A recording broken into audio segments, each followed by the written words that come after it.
Hello everyone, welcome to Grammarly hacks by Kavita. आज की इस वीडियो में हम डिस्कस करेंगे क्वेश्चन बेस्ड ऑन प्रोनाउंस।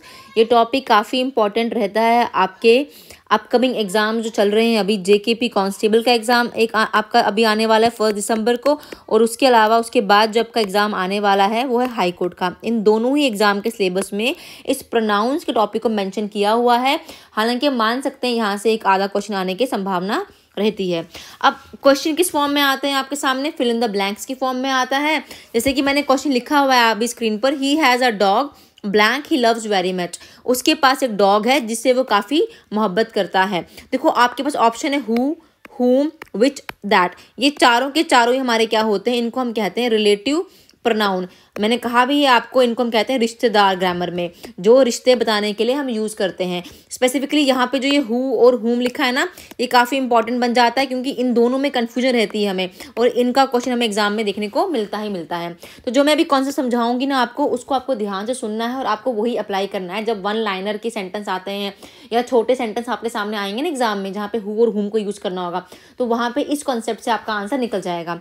जब भी हु का यूज़ होगा ना आपको, तो आपको देखना है हमेशा कि हु हमेशा फॉलो करेगा वर्ब को। Who is followed by verb, मतलब हु के बाद वर्ब आनी चाहिए। वहीं हुम की हम बात करेंगे अगर, तो हुम के बाद आपका क्लॉज आना चाहिए। और क्लॉज का मतलब क्या होता है? जहाँ पे सब्जेक्ट के साथ वर्ब हो, सब्जेक्ट प्लस वर्ब, इस कॉम्बिनेशन को हम बोलते हैं क्लॉज। बस इतनी सी ट्रिक है और आपके सारे क्वेश्चन इसके निकल जाएंगे। जैसे कि यहाँ पे एग्जाम्पल लिखा है, he has a dog dash he loves very much. देखो ब्लैंक के आगे वाला पार्ट देखो, ही है, ये सब्जेक्ट है, लव्स है वर्ब है। सब्जेक्ट प्लस वर्ब आ गया, मतलब यहाँ पे हुम आएगा, यहाँ पे हु नहीं आएगा। ठीक है ना? He has a dog whom he loves। और बच्चे क्या सोचते हैं? बच्चे देखते हैं ही, हमने आमतौर पे यही पढ़ा ना कि ही लिविंग है, तो लिविंग के साथ हम हु लगा लेते हैं, इसलिए यहाँ पे हु आएगा। तो ऐसा नहीं होता। एग्जाम में कंफ्यूजन हमेशा दो नियर बाई में रहता है, जैसे यहाँ पे हु और हुम का कंफ्यूजन था। तो राइट आंसर क्या है यहाँ पे? अब यहाँ पे जो राइट आंसर हमारे सामने बन गया वो है हमारा हुम वाला part, that is B part. Next question है आपका, one of the students forget to bring dash book. बहुत सारे बच्चों में से कोई एक बच्चा है ना, स्टूडेंट्स मतलब बहुत सारे थे, उनमें से कोई एक बच्चा है जो फॉरगेट, जो भूल गया है क्या? अपनी किताब लाना, अपनी बुक को लाना। तो अब यहाँ पे ऑप्शन दे रखे हिज, हर, देयर्स, वंस। अब ये वन है, लेकिन ये वन यहाँ पे हमने इसको एज इन पर्सनल प्रोनाउन की तरह यूज़ किया है। बच्चे लिखा है, आगे स्टूडेंट लिखा है, तो मतलब ये हम नंबर की बात करें कि इतने सारे बच्चों में से कोई एक बच्चा है। ठीक है ना? तो जब हम इसको इस सेंस में यूज़ करेंगे ना, तो इसके बाद क्या आएगा यहाँ पे हिज आएगा, क्योंकि बच्चों की बात करें हम, क्वांटिटी की बात करें, नंबर की बात करें, तो यहाँ पे क्या आना चाहिए? हिज आना चाहिए। तो यहाँ पे कुछ बच्चे कंफ्यूज होकर देयर लगा के आएंगे, तो वो गलत है। यहाँ पे वंस लगा के आएंगे तो वो भी गलत। तो जो राइट ऑप्शन होगा वो क्या होगा? आपका हिज होगा। One of the student forget to bring his book. Next question है आपका, राम और blank dash will do the work. Ram और जो डैश है वो अपना काम करेंगे। आपके पास ऑप्शन है आई, मी, माई सेल्फ। ये बहुत ही इंपॉर्टेंट कॉन्सेप्ट है। आप मान लो पर्सनल प्रोनाउन का कॉन्सेप्ट है, और यहाँ से क्वेश्चन एग्जाम में हमें देखने को मिल जाते हैं, क्योंकि यहाँ पे हम कंफ्यूज बहुत होते हैं। देखो राम किसी का नाम है, उसके बाद और लगाइए, और क्या हमारा? ये और हमारा कंजक्शन है। जब भी सेंटेंस में, आप इसको लिख लो या तो कहीं साइड पे, जब भी कंजक्शन एंड या आपको और दिखे ना सेंटेंस के अंदर, तो उसके बाद जो केस आता है वो हमेशा हमारा केस सब्जेक्टिव होगा। क्या होगा? सब्जेक्टिव केस होगा। जैसे राम यहाँ पे लिखा हुआ है, राम क्या है खुद में? राम हमारा सब्जेक्ट सेंटेंस का, किसी का नाम है ना, नाउन है, सब्जेक्ट है। तो राम के लिए हम क्या यूज़ करेंगे? आपने प्रोनाउंस पढ़े होंगे, तो आपने वहाँ पे first person, second person, third person पढ़ा होगा। फर्स्ट पर्सन से आई के लिए आप, ये ऑब्जेक्टिव केस है, इसका सब्जेक्ट लगाते हो आपके आई के लिए मी। यू का आप यू ही यूज़ करते हो। ही करे हिज, ही का हिम, शी का हर। तो वैसे राम के लिए क्या होगा? अगर राम सब्जेक्टिव में आता है तो उसके लिए जो अगला आएगा ऑप्शन वो क्या आना चाहिए? सब्जेक्टिव में क्या आना चाहिए आपका? यहाँ पे आई है तो राम एंड आई होगा। ठीक है ना? तो यहाँ पे जो ऑप्शन होगा वो आपका आई बन जाएगा। Ram and I will do the work. Simple सा है। सब्जेक्टिव के लिए सब्जेक्टिव, ऑब्जेक्टिव के लिए ऑब्जेक्टिव होगा। कब होगा ये चीज़? जब आपका कंजक्शन का बीच में यूज़ किया होगा। जब सेंटेंस में कंजक्शन को यूज़ किया होगा तो आपने वैसे ही उसका केस बना लेना है। ठीक है ना? ये इंपॉर्टेंट रूल है एग्जाम के लिए। अगर समझ नहीं आया तो मैं एक और एग्जांपल ले लेती हूँ। इसके लिए आपके सामने लिखते हैं हम, you and I will do the work. तुम और मैं ये काम करेंगे। तो ये एंड क्या है, कंजक्शन है।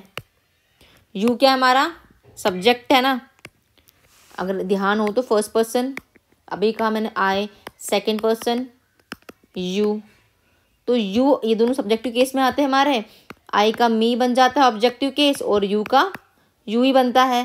तो अगर सेकंड पर्सन यू है, ये खुद में सब्जेक्टिव केस, तो इसके लिए क्या बनेगा, सब्जेक्टिव के लिए, अभी मैंने क्या कहा आपको, सब्जेक्टिव के लिए सब्जेक्टिव बनेगा। तो देख लो यहाँ पे यू के लिए फिर क्या आना चाहिए आपका, आई आना चाहिए। तो यू एंड आई सही लिखा गया, लिखा होता है ना यहाँ पे यू एंड मी, तो ये मी क्या था, ऑब्जेक्टिव केस था। तो सब्जेक्टिव से ऑब्जेक्टिव नहीं आता, सब्जेक्टिव के साथ सब्जेक्टिव आएगा, ठीक है ना।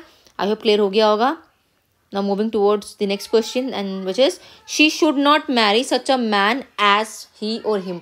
उसे शादी नहीं करनी चाहिए उस जैसे इंसान से या उस जैसे आदमी से। देखो यहाँ पे वर्ड यूज हुआ है सच एज। अगर आप लोगों ने प्रोनाउन का वीडियो देखा होगा मेरा, तो वहाँ पे मैंने पढ़ाया हुआ है ये चीज़ भी कि ये आपका पर्सनल प्रोनाउन का केस है। वर्ड लाइक सच एज हो गया या सच आ हो गया, इनके बाद हमेशा सब्जेक्टिव केस होगा। कौन सा केस होगा, सब्जेक्टिव केस होगा। तो शी है, शी किस तरह का पर्सन है आपका, फर्स्ट पर्सन, सेकंड पर्सन और third. She is your third person, लेकिन है क्या ये सब्जेक्टिव केस में आता है ना शी हमारा। तो शी के लिए आप क्या यूज करोगे, सच अ मैन एज ही और हिम। हिम तो हो गया ऑब्जेक्टिव केस, तो यहाँ पे क्या आएगा, ही आएगा, ठीक है ना। यहाँ पे क्या आना चाहिए आपका आंसर, यहाँ पे आपका ही होगा। देखो इसके लिए आपको एक चीज़ और मैं बता दूं, आपको वो जो चार्ट है ना उसको ध्यान रखना है अपना, first person, second person, third person pronoun को मैं लिख देती हूँ बेशक यहाँ पे एक बार ही, ताकि आप कंफ्यूज ना हो जाओ। जैसे कि आई के लिए मैंने कहा ऑब्जेक्टिव केस मी हो जाता है, वी के लिए अस हो जाता है, यू के लिए यू हो जाएगा, और अगर होगा ही शी तो ही के लिए आप यूज़ करते हो हिम, शी के लिए हर, दे के लिए देम, और इट का इट ही रहता है। ये सब्जेक्टिव केस है और ये ऑब्जेक्टिव। तो मैं इसी बेस पे आपको आंसर बता रही हूँ, ठीक है ना। मैंने कहा था आपको कि ये जो है ना, ये छोटा सा चार्ट आपको ये काफ़ी हेल्प करेगा पर्सनल प्रोनाउन का। वापस से क्वेश्चन को देख लो, यहाँ पर शी क्या आपका थर्ड पर्सन है, थर्ड पर्सन शी है, लेकिन है कौन सा केस, सब्जेक्टिव केस। सब्जेक्टिव के लिए मैंने क्या कहा, सब्जेक्टिव आएगा कब, जब हमारा क्या होगा, सच एज होगा। तो शी के लिए सब्जेक्टिव में अगर ऑप्शन दे रखे हैं आपके सामने, ऑप्शन में दे रखा है ही और हिम, तो कौन सा आना चाहिए था, देखो ही आएगा ना सब्जेक्टिव में ही, हिम तो उसका ऑब्जेक्ट बन गया तो हिम नहीं आएगा, तो यहाँ पे ही आएगा, ठीक है। नेक्स्ट क्वेश्चन है बोथ शर्ट्स आर गुड। दोनों की दोनों शर्ट्स क्या अच्छी हैं, बट एक अच्छी है दूसरी से। बट यहाँ क्या होगा, दिस पहले के लगेगा, दैट दूसरे के लगेगा। बहुत ही बेसिक्स है, तो दिस एंड दैट वाला जो ऑप्शन है आपका वो सही हो जाएगा। तो सेंटेंस क्या बनेगा, both shirts are good but this is better than that. Next question है आपका she divided the money between you and dash, me और आई। अब क्या है कि उसने मनी डिवाइड की है दो लोगों में। देखो यहाँ बिटवीन यूज हुआ है, बिटवीन क्या है हमारा, बिटवीन इज अवर प्रपोजिशन, ठीक है ना। विद प्रपोजिशन मैंने ये भी आपको समझाया हुआ है कि अगर आपको प्रपोजिशन गिवन हो तो सब्जेक्टिव के साथ सब्जेक्टिव केस बना के आओगे, ऑब्जेक्टिव के साथ ऑब्जेक्टिव केस। अगर आप लोगों को कॉन्सेप्ट क्लैरिटी नहीं है तो आप साथ साथ में इसको नोट डाउन कर लो, ठीक है ना। This might help you in your examination. अब ये बिटवीन था तो इसके बाद यू लिखा है, यू कैसा केस है हमारा, सब्जेक्टिव में आएगा। तो देख लो अगर यू सब्जेक्ट में आएगा तो यू के लिए आपको सब्जेक्टिव लेना है, तो क्या आना चाहिए यहाँ पे, सब्जेक्ट के लिए ऑब्जेक्ट आना चाहिए, तो मी आएगा। सब्जेक्टिव के लिए मैंने गलत लिख दिया यहाँ पे, ठीक है ना, ये गलत हो गया यहाँ पे मेरे से, एक्सट्रीमली सॉरी। सब्जेक्टिव के लिए ऑब्जेक्टिव केस, ऑब्जेक्टिव के लिए सब्जेक्टिव केस। तो अगर यू आपका सब्जेक्टिव केस है तो अगला ऑप्शन में मी और आई है। आई हो गया आपका सब्जेक्टिव, आई का ही तो मी बनाते हो, तो मी इसका ऑब्जेक्ट है। तो यहाँ पे क्या होगा, यहाँ पे जो आपका आंसर आएगा वो होगा मी, यू एंड मी। बच्चों को लगता है आई, लेकिन आई नहीं आएगा। बोलने में आप आई बोल लेते हो ना, लेकिन ग्रामेटिकली जब एग्जाम में क्वेश्चन आता है तो वो यही चीज़ चेक कर रहे होते हैं आपकी कि बच्चों को नॉलेज है या नहीं, ठीक है ना। जैसे मैं कहती हूँ he is elder to me slash I, वो मुझसे बड़े हैं ना। तो ये ही कैसा है आपका थर्ड पर्सन प्रोनाउन है, सब्जेक्टिव केस है। मैंने अभी कहा सब्जेक्टिव के लिए ऑब्जेक्टिव, तो आई तो हमारा सब्जेक्टिव है, तो यहाँ पे क्या आएगा, मी आएगा, यहाँ पे आई नहीं आएगा। और एल्डर हम यूज़ कब करते हैं, कंपैरिजन के लिए। उसके बाद लगा है to, to is your preposition, इसलिए हमने ऐसा किया। विद प्रपोजिशन हमने ऐसा किया। कंजक्शन के लिए मैंने आपको अभी बता दिया ऊपर, ठीक है ना। जब कंजक्शन होंगी तो सब्जेक्टिव का सब्जेक्टिव, ऑब्जेक्टिव का ऑब्जेक्टिव, ठीक है। ध्यान रखना इन चीज़ों को, लिख लो कहीं पे, लिख लो कहीं पे। विद कंजक्शन सब्जेक्टिव का सब्जेक्टिव ही बनेगा, वहीं प्रपोजिशन सब्जेक्टिव का objective and vice versa is true, दोनों केस में, ठीक है। नेक्स्ट क्वेश्चन है, अभी देखो एग्जाम में क्वेश्चन हमारे एरर की फॉर्म में भी आते हैं, ठीक है ना। क्वेश्चन लिखा हुआ है the weather of Kashmir is more pleasant than Mumbai. जो वेदर है कश्मीर का वो काफ़ी अच्छा है, सुहाना है, किससे, मुंबई से। अब देखो यहाँ पे कंपैरिजन है ना, कश्मीर के मुंबई से कंपैरिजन, बट किस चीज़ का कंपैरिजन है, वहाँ के वेदर का। तो हमने ये पढ़ रखा है, ये भी रूल की कंपैरिजन क्या होता है, हमेशा सेम केस में ही होता है ना। देखो यहाँ पे कंपैरिजन किसका है, वेदर का कंपैरिजन है, कश्मीर के वेदर को कंपेयर किया हुआ है किसके, मुंबई के वेदर से। तो देन के बाद क्या आना था, देन के बाद देन दैट ऑफ, ठीक है ना। या तो यहाँ पे क्या होता था, दैट ऑफ बनना था, देन दैट ऑफ मुंबई, या फिर सिंपली मुंबई वेदर, ठीक है ना। ये दोनों ही ऑप्शन आपके एग्जाम में सही बनेंगे, ठीक है ना, इसका ध्यान रखना है। और वही अगर चीज़ क्या होगी, प्लूरल हो जाएगी, तो मैंने आपको पहले ही बोला है कि तब वहाँ पे दैट ऑफ की जगह दोज ऑफ आ जाएगा, क्योंकि दोज हम बहुत क्लियर यूज़ करते हैं, ठीक है ना। ये काफ़ी इंपॉर्टेंट क्वेश्चन है, ऐसे क्वेश्चन एग्जाम में देखने को मिल जाते हैं कंपैरिजन वाले। नेक्स्ट क्वेश्चन है, there should be no misunderstanding between your father and she. Misunderstanding नहीं होनी चाहिए किसके बीच में, तुम्हारे फादर और शी के बीच में। देखो यहाँ वर्ड है बिटवीन यूज, बिटवीन के अगेन हमारा प्रपोजिशन है, तो प्रपोजिशन के बाद ऑब्जेक्टिव केस आएगा ना, तो यहाँ पे शी तो नहीं आएगा, तो यहाँ पे हर आना चाहिए था, ठीक है ना, your father and her. I hope clear हो गया होगा। नेक्स्ट क्वेश्चन है, he promise to get in touch with I as soon as he had the information needed. उसे मेरे टच में रहना चाहिए, जैसे ही उसको जितनी जल्दी, जितनी पॉसिबिलिटी से, एज सून है, जितनी जल्दी उसको क्या मिल जाएगी, इन्फॉर्मेशन मिल जाएगी, उसको मेरे टच में आना चाहिए, है ना। अब देखो यहाँ लिखा है which, as soon as he promise to get in touch with, हाँ यहाँ लिखा है विद, है ना, विद, ये विच नहीं, विद क्या हमारी अगेन, ये हमारी प्रपोजिशन है, तो प्रपोजिशन है तो ये ही लिखा है, ही कैसा केस है हमारा, सब्जेक्टिव थर्ड पर्सन है, तो इसके लिए हमें क्या, प्रपोजिशन में हम क्या करते हैं, सब्जेक्टिव का ऑब्जेक्टिव। तो यहाँ पे जो लिखा हुआ है आपके आगे, he promise to get in touch with I लिखा था ना यहाँ पे, एक सेकेंड, हाँ ये विद आई है, तो विद के बाद जो ये आई नहीं होगा, ये क्या होगा, विद मी होना चाहिए, ठीक है ना, सब्जेक्टिव का ऑब्जेक्टिव, जो मैंने अभी ऊपर करवाया केस आपको, ठीक है। देखो क्वेश्चन फिलअप की फॉर्म में या एरर की फॉर्म में आएंगे, एरर तो सेम बन के आएंगे ना हमारे सामने, तो वही ध्यान रखना है आपको। द हाउस हैज़ 2 रूम्स, घर में क्या है, 2 रूम्स हैं। The smaller of that leads to the kitchen, जो छोटा कमरा है वो कहाँ को निकलता है, वो किचन की तरफ निकलता है। अब देखो इस क्वेश्चन में क्या किया हुआ है गड़बड़ इन्होंने, the house has 2 rooms, the smaller of that leads to kitchen. अच्छा घर में 2 कमरे हैं बोला है, और जो छोटा कमरा है वो कहाँ की ओर निकलता है, वो निकलता है आपके किचन की ओर। यहाँ पे दैट और विच का कंफ्यूजन बनता है, लेकिन यहाँ पे विच ही क्यों आएगा, दैट क्यों नहीं आएगा, इसके पीछे क्या लॉजिक है। जब भी हमें चॉइस की बात की ना, 2 में से किसी एक की, सेंटेंस में जब भी चॉइस डाल दी हो, किसी 2 में से किसी एक को चूज करना होता है ना हमें, तो उस टाइम पे हम चॉइस के केस में हम कौन सा रिलेटिव प्रोनाउन यूज करते हैं, हम यूज करते हैं उस टाइम पे अपना विच को यूज करते हैं, ना कि दैट को। इसको आप कहीं ना कहीं लिख लो कॉपीज पे अपनी, in case of choice we use which, not that, ठीक है ना। तो यहाँ पे जो होगा, यहाँ पे दैट नहीं आएगा, यहाँ पे विच आएगा, ठीक है ना। और ये विच हम लिविंग चाहो या नॉन लिविंग हो, दोनों के साथ जब चॉइस बनानी होती है तो हम लिख लेते हैं दोनों के साथ, ठीक है ना। जैसे कि एग्जांपल लेती हूँ मैं एक और आपके सामने, मैं कहती हूँ I do not know which of the servant broke the glasses, ठीक है, ग्लासेस। मैं नहीं जानती कौन से सर्वेंट ने ग्लास को तोड़ दिया है। अब कंपैरिजन मतलब क्या है, यहाँ पे चॉइस की बात है ना, मुझे नहीं पता कौन से वाले ने किया है काम ना, तो यहाँ पे जो विच लगा है सही है। और विच मैंने अभी कहा कि लिविंग हो या नॉन लिविंग हो, दोनों चॉइसेस में हम इसको यूज कर लेते हैं, ठीक है ना।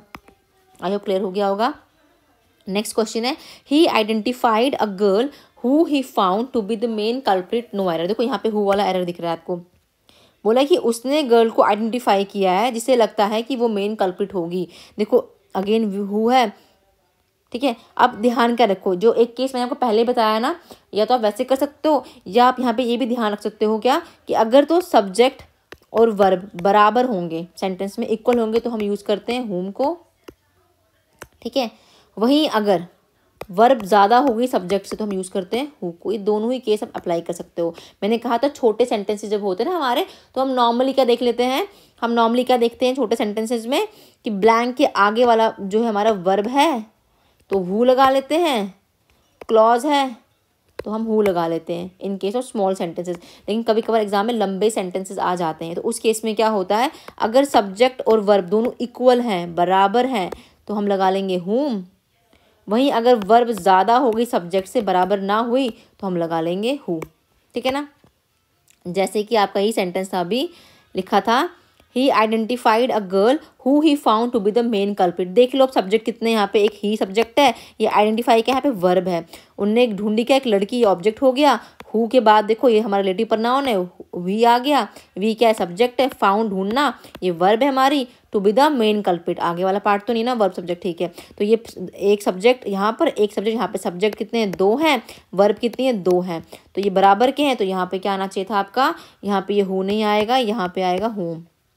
ईजी है, मुश्किल कुछ नहीं है। ठीक है, वही नेक्स्ट क्वेश्चन को देखो, आई सा अ बॉय, मैंने एक लड़का देखा, हुम आई थिंक, जो मैं सोचती हूँ कि क्या वो अचीव कर लेगा हर चीज़ लाइफ में अपनी। ये लिखा हुआ सेंटेंस में, तो इसको अब ध्यान से देखो ज़रा, इसको रब करने तो पहले मुझे इसको ध्यान से देखो। अब यहाँ पे क्या गलती है, देखो अगेन वही लॉजिक लगाओगे अपना। यहाँ देखो आई क्या सब्जेक्ट है, ये सॉ क्या वर्ब है, ऑब्जेक्ट हो गया बॉय, ये हुम क्या आपका रिलेटिव प्रोनाउन है। इसके बाद देखो ये आई क्या है, सब्जेक्ट है।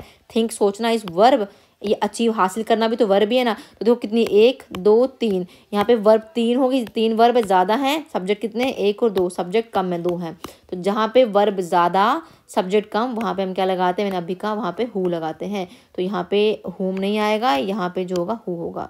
तो एग्जाम में घबराना नहीं है आपने, ध्यान रखना क्वेश्चन हु, हुम, दैट और विच से बन सकता है। अगर हम प्रोनाउन टॉपिक की बात करें, दूसरा वन का क्वेश्चन बनता है। ठीक है ना, अगर तो वन दे रखा है, हर एक के लिए यूज़ किया हुआ है ना, हर किसी के लिए, तो उसका तो वन ही लगाना है आपने। लेकिन वहीं अगर वन नंबर को बताने के लिए यूज़ कर रहे हैं, तो आप देखना हिज और हर का, अगर जेंडर का दिया है, गर्ल है तो हर, बॉय है तो हिज लगा के आप बात खत्म कर दोगे। ये ध्यान रखना एग्जाम में। उसके अलावा ये हो गया आपके मेन, जहाँ से आपके क्वेश्चन बनते हैं। ठीक है ना, इनका थोड़ा सा एग्जाम में ध्यान रखना, ये बहुत ही इंपॉर्टेंट है। ठीक है, उसके अलावा आपको मैंने कहा है जो पर्सनल प्रोनाउन है उसको थोड़ा देख लेना एग्जाम में। ठीक है ना, बाकी वीडियो मेरी आएगी प्रॉपर प्रोनाउन की, उसको ज़रूर देखना एक बार एग्जाम में जाने से पहले। आई होप कंटेंट आपको समझ आया होगा। अगर अच्छा लगता है कंटेंट तो लाइक करें, सब्सक्राइब करें और शेयर करें मेरे चैनल को। Thanks and have a nice day.